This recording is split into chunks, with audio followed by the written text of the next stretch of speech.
আমাদের সিলেট এলাকার একজন বহুত বড় বুজুর্গ, আমাদের গ্রামেরই, আজ দুনিয়াতে নাই, বহুত বড় বুজুর্গ। আমাদের বাপ চাচাদের জবানে শুনেছি আল্লাহর ওলি, নাম হলো রঙ্গিলা মেসাব। মানুষজন ওনাকে এই নামে ডাকতো।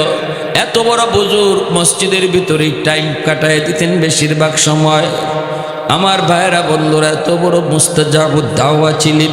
যখনই যে তার কাছে নিয়ে যাইত, যে যা চাইতো ইনি দোয়া করলেই দোয়া কবুল করা যাইত।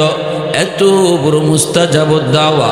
ঘরের পাশের ঘরে আগুন লাগলো, মানুষের আইসা বলতেছে, উস্তাদজি আপনার পাশের ঘরে আগুন লাগছে, তাড়াতাড়ি করে আপনি আপনার ঘরের মাল সামানাগুলি বের করেন, নতুবা আপনার ঘরে আগুন লেগে যাবে। আল্লাহর ওলি তখন মসজিদে বসেই বলেন, আগুনের মালিক যদি চায় তাহলে জ্বলবে, যদি মালিক না চায় তাহলে জ্বলবে না। সুবহানাল্লাহ, জোরে কইতেন না?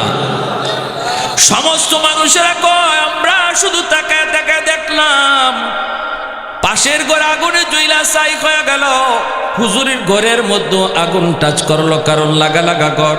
এই ঘরের মধ্যে আগুন টাচ করে রে যুবক, টিনের চালগুলি পুরানোর কথা, কিন্তু আগুন টিনের চালের নিচ দিয়া ঢুকে, একদিক দিয়া ঢুকে, অন্য দিক দিয়ে আগুন বের হয়ে যায়। মানুষজন তাকায় তাকায় শুধু দেখলো আগুন হুজুরের ঘরে ঢুকলো ঠিক, কিন্তু কিছুই জ্বালাইল না, বরং ওই দিক দিয়ে আবার বের হয়ে গেল।